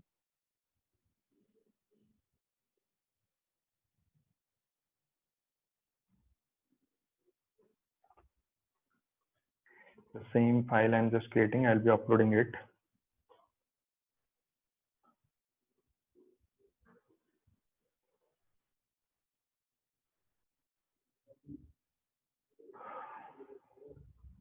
Sample.txt. So just to process this data, what I have to do, I have to basically upload this data to this notebook. Okay, there is a data section is there. Okay, as we discussed, like as a distributed file system or distributed storage. So Databricks provides its own distributed storage called DBFS, Databricks file system. Okay, so Stop. yeah.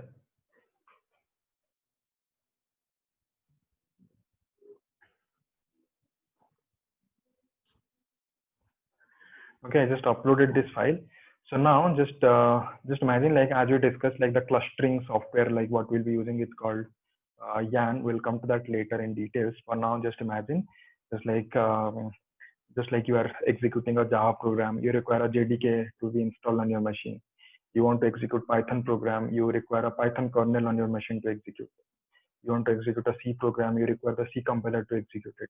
Similarly, to execute Spark program, Hadoop program, Flink program, all these distributed frameworks, they run on top of the same environment called Yarn cluster. Okay, you have to install Yarn cluster, on top of which you can run any of this distributed program. You can write, you can execute Spark, Flink, Hadoop, all these programs. Okay, the same program, same scenario what we discussed earlier. Here you install C, here Python kernel, here also you install Python, here you install Python. Then you are executing Python programs. But here I'm saying on top of this, you have installed Yarn cluster. These two systems are installed with Yarn cluster, and you have configured this IP address is the master, this is the worker. You again install Yarn cluster on all these three machines. You installed, you may configure this IP address is the master, these two are the workers, like that. Okay, you just installed, you just created a cluster like that. Okay, you created a cluster on top of which any of this distributed framework can execute. Spark, Hadoop, Flink, anything can execute. Okay, that's the whole idea here. And post that, what you are doing, that's basically the distributed computation framework concept is all about. So now what we are saying, like now this, once you install Yarn cluster, you have the entire 3 computers hosted with a new file system called HDFS, Hadoop Distributed File System. Okay, and here we are basically, we uploaded this file. This file is uploaded to HDFS only. Okay, Hadoop Distributed File System only. Let me copy this file URL and I'll go to workspace. Okay, just create this, create a new notebook called, say, word count.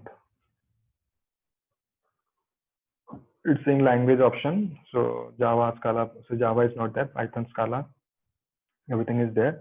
I'm using Python, and it's saying cluster is, we have a single cluster, this test only. I'm selecting that and I'm creating a cluster. Okay, here basically you can write your Spark program. Okay, I want to read this data.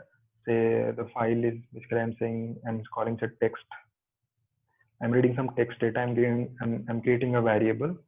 Okay, so I'm reading this particular data. Text RDD is equal to Spark context dot text file. Okay, Spark context dot text file, and I'm providing this path, Control V. Okay, I just read this particular file system. Okay, I read this particular entire file, and I'm creating a RDD out of it. So what I'll be doing, so once I read this data, I will be trying to see. Okay, I follow the bottom-up approach. Okay, just bear with me. First, we'll write the program and then we'll execute what we did. Okay, it's a top-down approach. First, write the program and then execute, then understand what we are doing. Okay, so just have patience. Okay, don't feel like we know nothing. What is RDD? What is this variable declaration? Nothing, and we directly jump into program. Trust me, this is the best approach. Okay, you anyway, if you just copy paste the same program, you just in your so while following this video, what you'll do, you simply just refer. You don't just copy this text and paste it. You write the text underscore RDD equal to sc.text file, put this path, then run this code and then execute. So it will be, so by typing the code itself, you will be more comfortable starting with the programming part. Okay, so just don't feel like I will not discuss anything and directly starting the program. But this is called top-down approach because we are all experienced folks. We are not in college. In college, we follow that approach. First, learn what is programming language, then what is variables, what is for loop, while loop, what is if-else statement, what is collection array. You learn that. You spend a month or two. Suppose you have your second semester having C programming. You spend some time first learn you first learn like what is programming, and then you start writing the program. That's the approach generally we follow. But here in but here in the real time, as an experienced person, if you follow that approach, it will take almost 6 months to learn. So rather, let's find out some more efficient way of learning.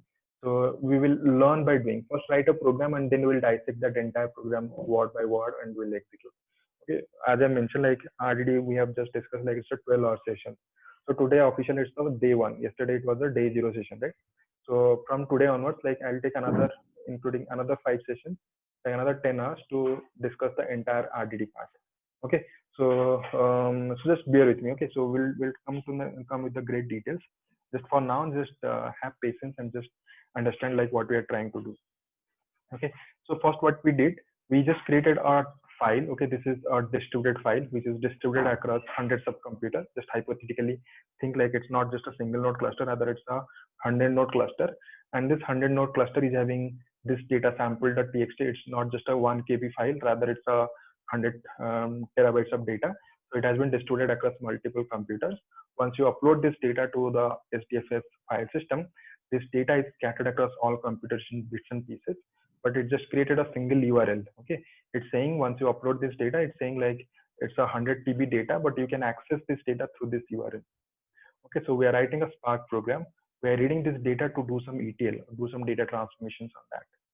Okay, so for that, what we did, we just simply read this data, and you can see we created a collection. Just for now, feel like you are just reading this data as a collection. This file is having 8 lines of text. 8 or 4 lines? 4 lines of text. I did a mistake there. Control C. Let's make it at least 8 lines so that we can get some count. You can re-upload it. It will override it. No worries.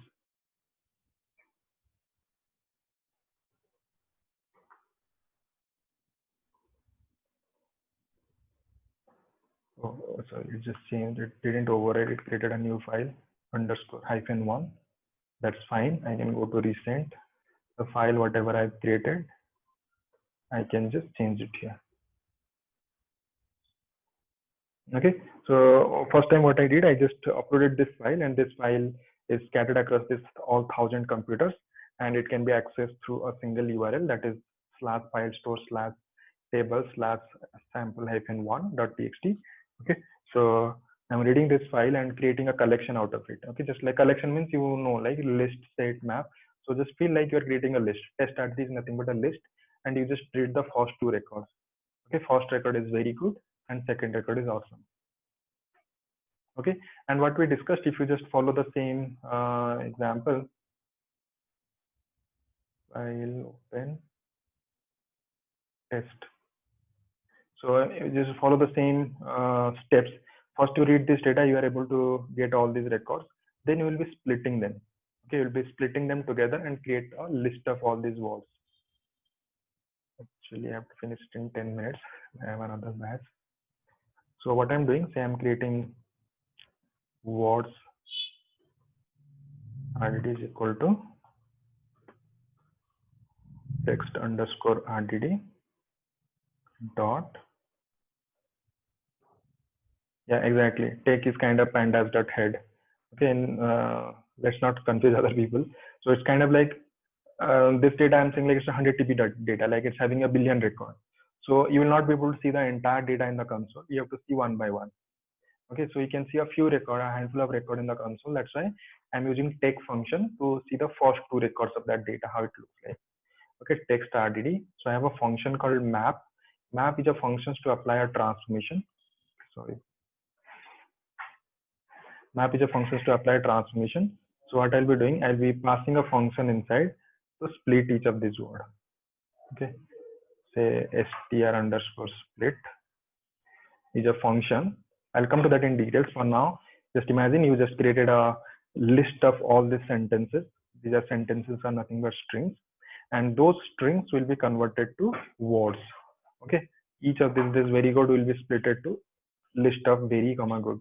This awesome will be converted to single list of single element called awesome, like that. This very nice will be splitted to a list of very comma nice. So this is one transformation, and transformations we apply it using this map function here. Okay, map function takes a transformation logic. Transformation logic here is called str split. So here in Python, I'll be defining a function. Okay, we'll come to that in details. In Python, we'll be discussing end-to-end details. But for now, just try to type the program. Okay, in the next session, you will say like how much confident you are. Like at least you will be comfortable saying, means I executed my first program by myself. That's the whole idea. And we'll slowly dissect this program word by word, and we'll explain what is RDD, what is this text file function, what is this SC variable is all about. Okay, how come this 10 TB file just mapped to a single name. Okay, what thing in the backend, how the data is getting organized. Okay, all these things we'll be discussing. str underscore split. This function will take variable, say each sentence calls a line, and I'm saying line dot split, and this sentence is basically this, each of these words are splitted through whatever splitted through space. So that's why I'm splitting it through space. So now I'll be seeing how my updated RDD updated list look like. Okay, how my updated list looks like. So now I can see why it is none comma none. Any idea? Any Python developer?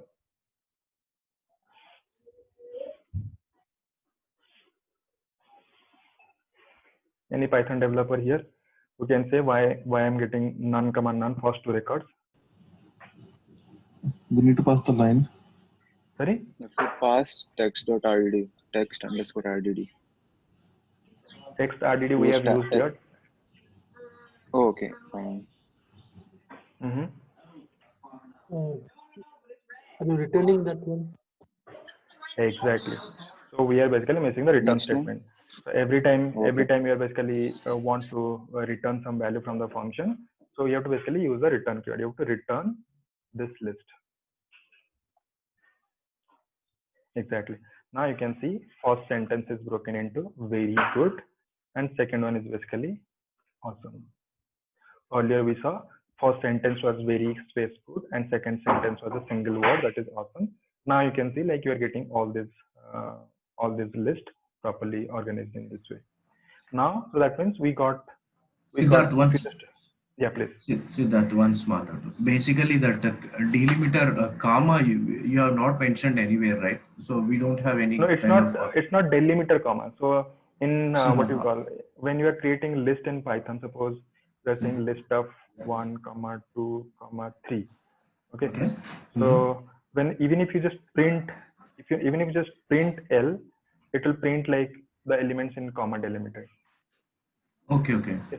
Okay, it's just a list. Okay, you create list of numbers, list of strings. When you print them, it will print them by default comma delimited. Okay, but actually data is basically space delimited. Okay. Yeah, thank you. Okay, so for rest of the people, like as I basically committed everybody, so by the end of 4th session, I will make sure everybody able to write the program. Okay, how I'll do that, so that's up to me.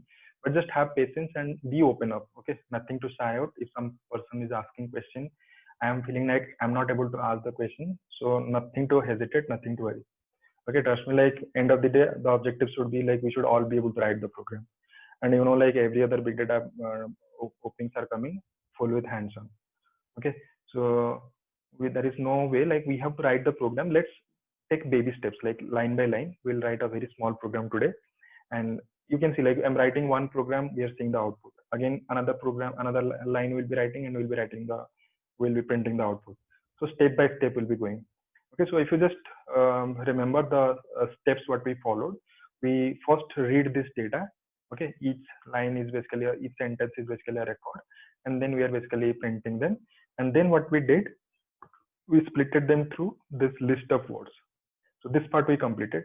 Now the next step is basically we have to unlist it. Okay, we don't have to keep the records as list of words. Rather, you have to keep them as different words as different records. I had 8 records. 8 records got converted to 12 records here. So that part I just want to implement here. So again, I don't have to do anything extra. What I have to do, I simply, instead of map function, I'll change it to flat map function. Okay, and I will try to see the output. Now you can see I'm getting very good. If I just I want to print the first 5 words. So I can see the first 5 words, that is very good, awesome, bad, very, like that. Okay, so this part, okay, till this part we just flattened, or we just unlisted this smaller list, because we want to get the count of each of these words in the entire document. So that's why we did in this way. We first unlisted them, and then we have to append a counter one. Okay, we just have to append a counter one, and that will basically help us, like adding counter to each of these words. So later we can basically apply some aggregation. That's the whole idea here. Okay, that's basically what I want to implement here. Okay, I'll go here. So I'm creating another variable, say word pair is equal to, say, words RDD. Say word pair RDD is equal to word pair dot map function. Map function is used to apply transformations to each and every record. So I'm defining any function, say random function, say word pair or XYZ, anything we can do. Then basically I'm defining a function def word pair.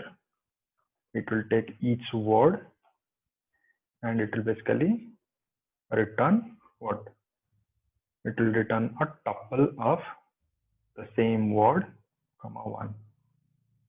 Okay, so let's see the output.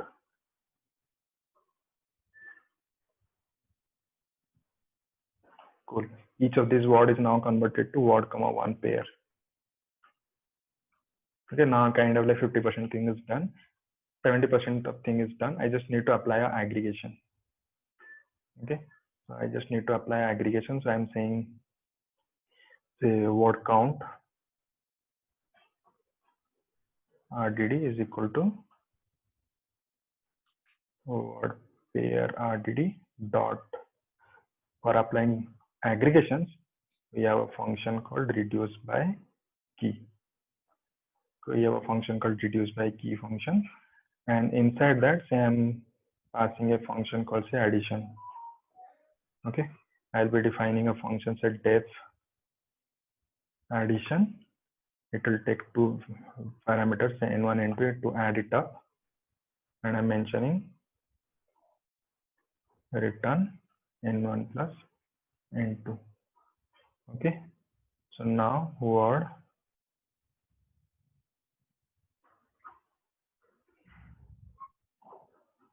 count RDD dot take 5. Getting a point? I just took the elements and I just want to find out the sum of this. This is basically the final output what I'm looking for. Okay, vary 4 times, good 2 times, awesome 2 times, nice 2 times, like that. Okay, so in a very summary, like what to summarize this, what I'm saying, we first read this data. We have 100 TB of data available in HDFS, and we just read this and created a collection. It's a special type of collection called RDD. We'll come to that. The next 4 sessions will be whole discussions around RDDs only. So first I write the program what is using RDD. Then we'll be discussing what is RDD, how to create RDD, how to apply transformations, what are the different transformations are there, Once you submit a Spark application in the backend, how these codes are getting executed. All these things we'll be discussing one by one. Some people who have already visited my YouTube videos, Spark with Scala, you might have seen like first I explain this, then I dissect the program into word by word and then explain. So it will be very easy for you to understand. Okay. First, I'll just ask you, just everybody just write this program. Okay. Write this program by your own. Just type it word by word and execute it. Will be completed in a different satisfaction level. You will feel like I'm already written our program. So that's right. Like we keep on writing programs. We uh, we we be comfortable. We be in a comfortable position and then go to the next concept. Okay. Abhishek is asking explain function and interrelation as well as later. Yeah, sure, sure. So in Python, we have 8 hours of session, like 4 sessions. We'll discuss how to declare a variable. Okay, here you see, here in Python, we declare a variable like this variable name equal to some expression. In Scala, we say var variable name equal to some expression. In Java, you say int x equal to some value. Different programming languages are having different syntax. Okay, so here we are defining the function in this def keyword, function name, parameter list, and Python doesn't have return type. In Scala, you mentioned the exact same way, def str split within parentheses, line colon string. Okay, so that is basically the parameter, and the function itself, you put again another colon, then mention the return type, that is array of string.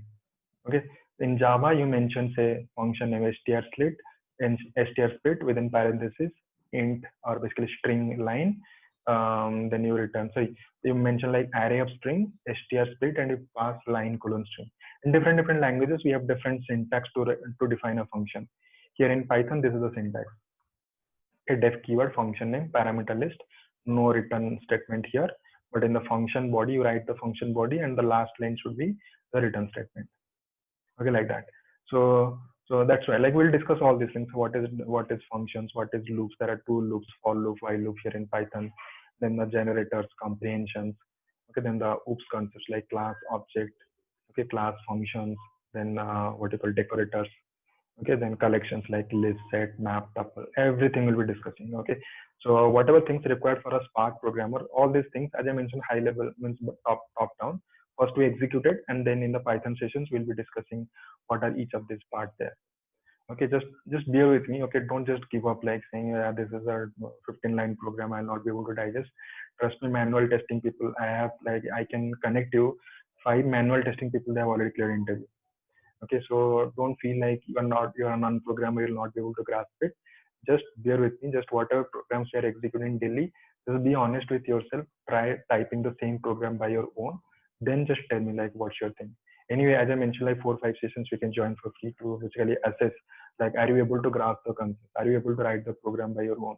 Just give a time. Okay, give some time to yourself and then make a decision. Okay, don't just be in hurry like no, program is something, it's not there. I promised I will never write a single line of program in my life. No, not like that. Okay, don't be in that mindset. Just be comfortable. We'll be writing programs slowly, small programs, and then we'll go to tricky programs. Okay, so just trying to basically, I'm just trying to assure you, just have some patience. Okay, by the end of 4 sessions, I'll guarantee you everybody will be able to write the program.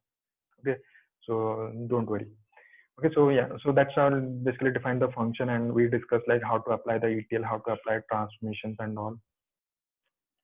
Okay, so yeah, Abhishek is asking like can't relate this split. So line is basically nothing but in this particular input what you saw. So each input line is basically a statement. This is a statement. Okay, this is a sentence. This is a sentence. This is a sentence. These are different sentences. I want to split them. Okay, I want to extract the words out of it. Abhishek is asking like how you use split. So my first sentence is very space good, and I want to extract these words very and good out of it. How I'll be doing? By looking at this sentence itself, I can know these two words. Like in sentence is nothing but a collection of words, right? So these words are separated with space. Okay, this is normal English we are using, or any language what you follow, the words are separated by space. So what I'm doing, so you are mentioning line dot split means this entire highlighted part dot split, and I'm giving a space in between. Okay, you see like I'm giving a space in between. That means split all this, split the sentence through this space delimiter. Okay, a sentence is a space delimited words, so that's why I'm using space delimiter here. So it will basically give you a list of all these wars. That's the whole idea.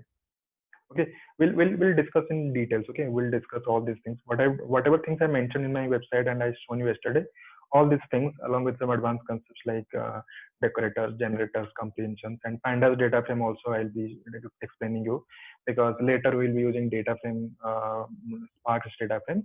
So Sparks data frame is a distributed data frame and pandas data frame is a standalone data frame. So all these discussions we'll be having. So that's the approach I follow, like top-down approach. First, ask the senior experienced folks to write some program, okay, without understanding. So while writing the program itself, we'll be learning a lot of stuff. So instead of split, you will be writing capital S. Instead of writing flat map, you'll be writing small s, small m, or capital S, capital M. You will do those mistakes, and you will see it will fail, and you'll be rectifying it, and you will be moving to the next step. Like that, that's also learning. Okay. So just spend some time. Okay. We'll again connect Thursday morning, 7 o'clock. So Hello. just practice. Yeah, please. Yeah, so we can also use the counter, like from in Python you have the collections counter, so you can also use that, but you are just trying to demonstrate using Spark, right? These Exactly. functions, We are using Spark. reduce by I'm not key, map and stuff. exactly. So don't feel Okay. and just don't feel like this data is basically what we are writing is having 4 lines, because the file what I shown you here in this example, it's having 8 lines. But just feel like this is not a 8 lines file, rather it's a 8 billion lines file. Okay, which cannot be written using normal pandas data frame. That's why we are using Spark RDD to solve this. Okay, so obviously I'll not be able to write 8 billion lines here because we have only 15 GB RAM. So we have to basically, I'm just stating mock examples, but slowly we'll relate it with the bigger picture. Okay. Okay. Yeah. So that's all for today. So any last questions to wrap it up?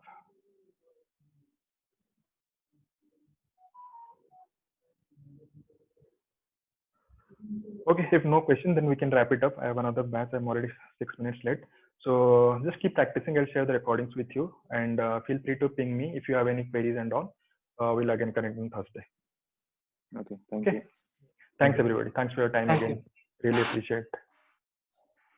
Thanks everybody. Bye bye. Bye.